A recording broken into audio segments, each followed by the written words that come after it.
Shalom jemaat sekalian yang terkasih di dalam Tuhan. Apa kabarnya? Puji syukur kepada Tuhan kalau pada saat ini kita boleh kembali bersama-sama memiliki kesempatan untuk belajar firman Tuhan. Hari ini kita telah tiba kepada surat Rasul Paulus kepada jemaat di Kolose.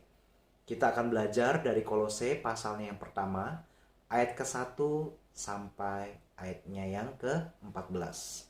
Saya akan membacakan ke-14 ayat ini untuk kita semua terlebih dahulu, dan rekan-rekan sekalian boleh juga membacanya di tempat Anda masing-masing.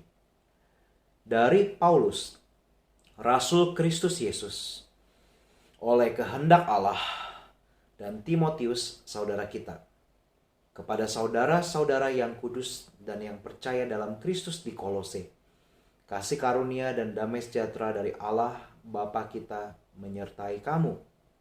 Kami selalu mengucap syukur kepada Allah, Bapa Tuhan kita Yesus Kristus, setiap kali kami berdoa untuk kamu, karena kami telah mendengar tentang imanmu dalam Kristus Yesus dan tentang kasihmu terhadap semua orang kudus, oleh karena pengharapan yang disediakan bagi kamu di sorga. Tentang pengharapan itu telah lebih dahulu kamu dengar dalam firman kebenaran, yaitu Injil, yang sudah sampai kepada kamu. Injil itu berbuah dan berkembang di seluruh dunia. Demikian juga di antara kamu sejak waktu kamu mendengarnya dan mengenal kasih karunia Allah dengan sebenarnya. Semuanya itu telah kamu ketahui dari Epafras, kawan pelayan yang kami kasihi, yang bagi kamu adalah pelayan Kristus yang setia. Dialah juga yang telah menyatakan kepada kami kasih-Mu dalam roh. Sebab itu sejak waktu kami mendengarnya, kami tiada berhenti-henti berdoa untuk kamu. Kami meminta supaya kamu menerima segala hikmat dan pengertian yang benar untuk mengetahui kehendak Tuhan dengan sempurna, sehingga hidupmu layak di hadapannya, serta berkenan kepadanya dalam segala hal. Dan kamu memberi buah dalam segala pekerjaan yang baik dan bertumbuh dalam pengetahuan yang benar tentang Allah, dan dikuatkan dengan segala kekuatan oleh kuasa kemuliaannya untuk menanggung segala sesuatu dengan tekun dan sabar, dan mengucap syukur dengan sukacita kepada Bapa yang melayakkan kamu untuk mendapat bagian dalam apa yang ditentukan untuk orang-orang kudus di dalam kerajaan terang. Ia telah melepaskan kita dari kuasa kegelapan dan memindahkan kita ke dalam kerajaan anaknya yang kekasih. Di dalam Dia kita memiliki penebusan kita, yaitu pengampunan dosa. Saudara sekalian terkasih di dalam Tuhan, surat Rasul Paulus kepada jemaat di Kolose ini dimulai dengan satu salam yang menarik. Saudara, Rasul Paulus pada saat itu tidak pernah berkunjung ke kota Kolose. Tetapi Rasul Paulus mengetahui tentang seluk-beluk kehidupan jemaat di Kolose melalui seorang pelayan Kristus yang setia, yang juga adalah rekan sekerja Paulus, yang bernama Epafras. Dan saudaraku, ketika Paulus menuliskan surat ini, diawali dengan satu salam yang mengandung sebuah hal yang menarik untuk kita simak pada saat ini. Yaitu Paulus mengucap syukur di dalam salamnya atas apa? Atas iman, atas pengharapan kepada Kristus yang dimiliki oleh jemaat di Kolose, dan juga atas kasih jemaat di Kolose terhadap sesama mereka. Saudara, ini adalah satu hal, atau maksud saya satu bentuk salam yang menarik, di mana Paulus menaruh suatu concern kepada iman, pengharapan, kasih kepada rekan atau saudara-saudari seimannya di Kolose. Saudara, saya memikirkan satu hal ketika membaca salam ini. Bukankah kalau di dalam kehidupan kita memberikan salam atau turut mengucap syukur atas sesuatu yang terjadi dalam kehidupan sesama kita, seringkali pikiran kita hanya berorientasi itu kepada berbagai macam pencapaian duniawi. Sebagai contoh misalnya, kita bersyukur, kita mengucapkan selamat ya, salam kepada orang, di mana di sana ada ucapan congrats kepada rekan kita itu, mungkin karena dia sudah punya rumah baru, atau usaha baru, atau anaknya lulus dari jenjang sekolah tertentu, dan berbagai macam pencapaian dunia yang ada. Kita di dalam salam itu kita ucapkan turut bersukacita, turut bersyukur atas hal-hal itu. Saudara, dalam hal ini jangan salah paham, saya tidak katakan itu keliru. Itu baik dan itu sah-sah saja. Tetapi seringkali yang menggelisahkan hati saya ialah seringkali kita hanya cenderung bersyukur, khususnya kepada orang-orang yang mungkin dekat dengan kita, ketika mereka mencapai pencapaian-pencapaian dunia itu. Tetapi adakah kita bersyukur? Adakah kita menaruh perhatian kita kepada sesuatu yang bukan kasat mata seperti itu? Bukan pencapaian dunia, tetapi suatu progres di dalam kerohanian mereka. Adakah kita bersyukur di dalam salam kita kepada sesama kita karena melihat mereka bertumbuh dalam iman? Mereka semakin hidup intim, akrab, karib dengan Tuhan. Di dalam pengharapan mereka, di tengah kesulitan hidup yang mereka alami, mereka tetap kuat. Karena apa? Ada pengharapan yang bukan cuma di atas muka bumi ini, tapi pengharapan yang kekal. Atas kasih mereka, mereka semakin mengasihi Allah dan semakin mengasihi sesamanya. Adakah kita bersyukur di dalam salam kita karena kemajuan-kemajuan rohani yang telah dicapai oleh orang-orang yang dekat dengan kita? Dan saudara, lebih dalam lagi kita bisa melihat di dalam ayatnya yang ke-9 hingga ayat ke-10. Paulus juga tidak berhenti-henti berdoa untuk jemaat di Kolose supaya apa? Mereka menerima segala hikmat dan pengertian yang benar. Untuk apa? Untuk atau supaya mereka mengetahui kehendak Tuhan dengan sempurna, sehingga hidup mereka layak di hadapan Tuhan, berkenan di hadapannya, dan juga memberi buah dalam segala pekerjaan yang baik, bertumbuh juga dalam pengetahuan yang benar tentang Allah.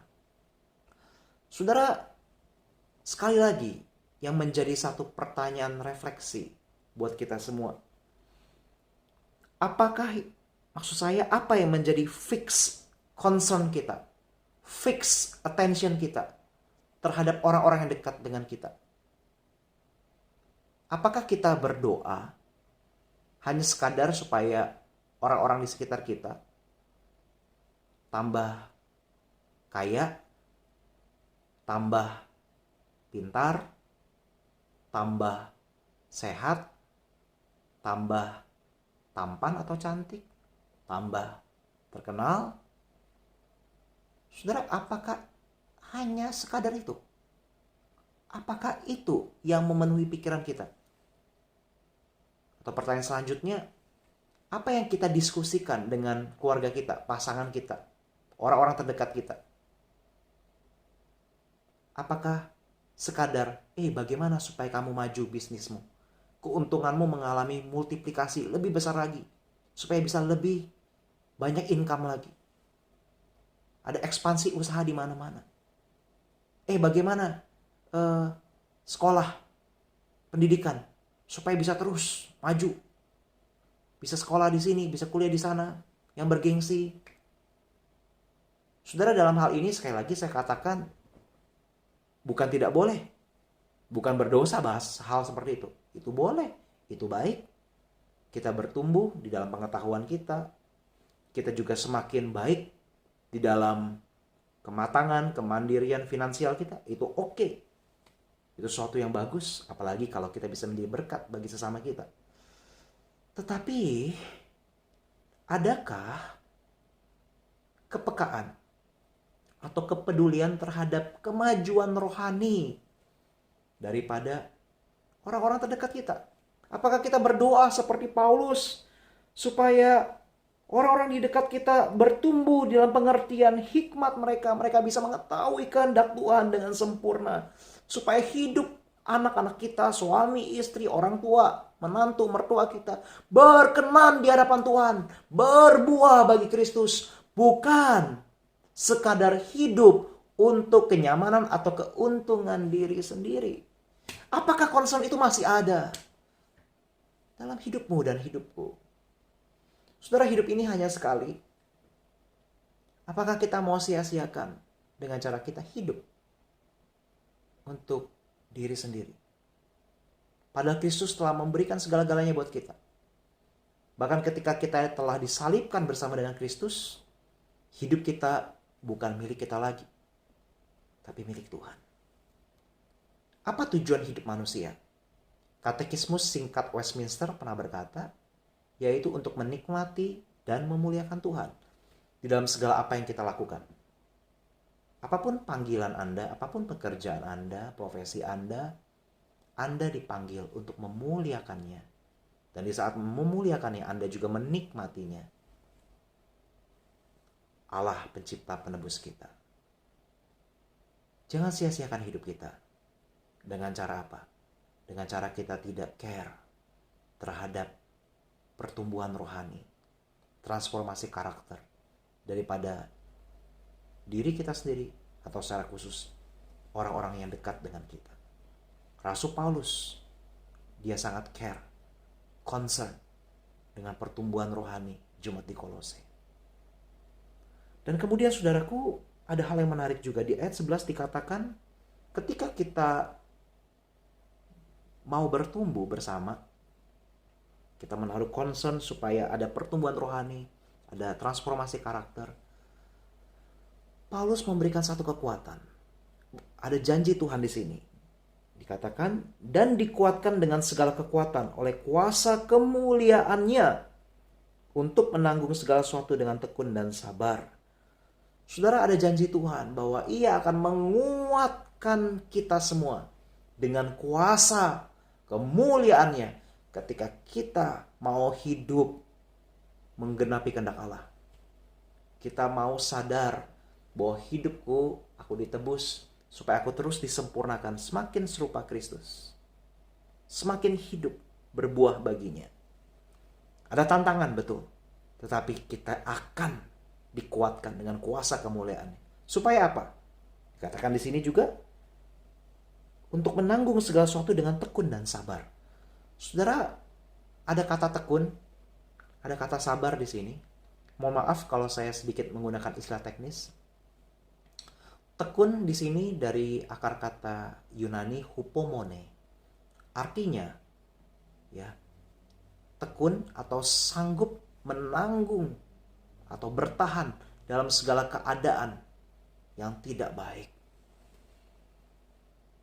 Dia tetap persisten, tetap kuat.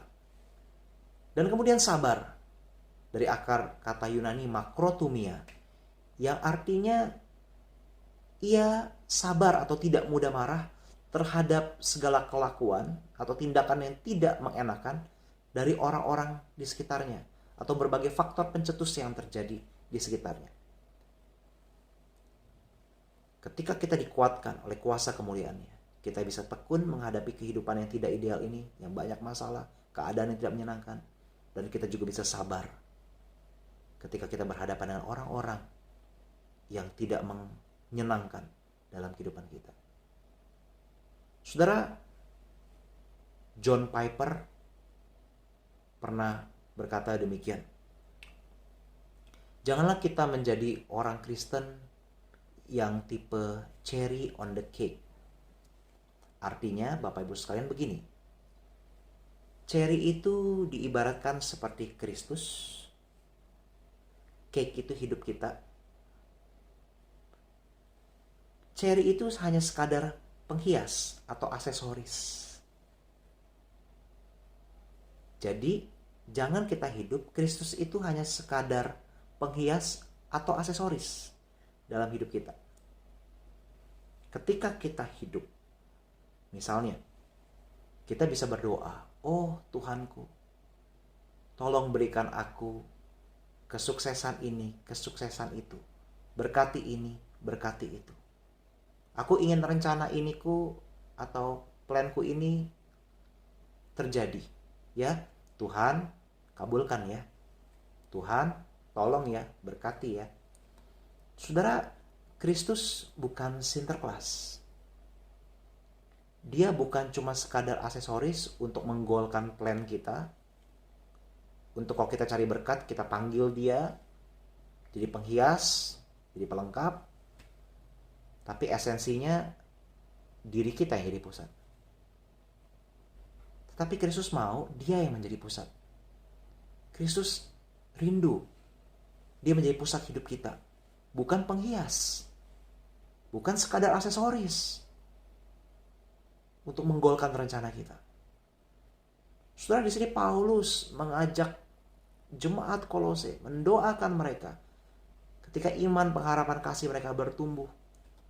Paulus tetap mendoakan agar apa? Mereka hidup menggenapi kehendak Tuhan, semakin berkenan dan berbuah bagi Kristus. Hidup jemaat di Kolose agar berpusat kepada Kristus yang telah melepaskan mereka dari kuasa kegelapan dan memberikan pengampunan dosa. Sekarang menjadi pertanyaan bagi kita, adakah kita juga mau belajar menggenapi, atau maksud saya merefleksikan kualitas daripada harapan Paulus kepada jemaat di Kolose ini? Kita hidup untuk menggenapi kehendak Allah. Ada plan, ada suatu master plan, ada desain yang indah dari Tuhan atas hidupmu dan hidupku. Masing-masing setiap kita unik. Adakah kita hidup mau mencapai itu, mengejar itu, mengejar hati Tuhan, mengejar kehendak Tuhan? Bukan untuk bersenang-senang dengan pikiran kita sendiri, dengan perencanaan kita sendiri. Saudara, ketika kita mau hidup seperti itu, ketahuilah, damai sejahtera dari Allah Bapa kita akan menyertai kita. Hidupmu tidak akan sia-sia. Hidupmu tidak akan hampa. Hidupmu akan selalu aman. Karena apa? Engkau menempatkan Kristus sebagai pusat hidupmu. Dan ada kuasa Tuhan yang beserta dengan kita semua. Mari kita sama-sama belajar untuk memiliki kepekaan akan isi hati Allah, akan apa yang Allah inginkan atas perjalanan hidup kita yang sesaat, sementara, dan satu kali ini saja. Tuhan Yesus mengasihi kita semua. Tuhan Yesus memberkati kita semua. Dan Tuhan Yesus rindu kita semua boleh bertumbuh. Shalom. Selamat beraktivitas. Tuhan Yesus memberkati. Amin.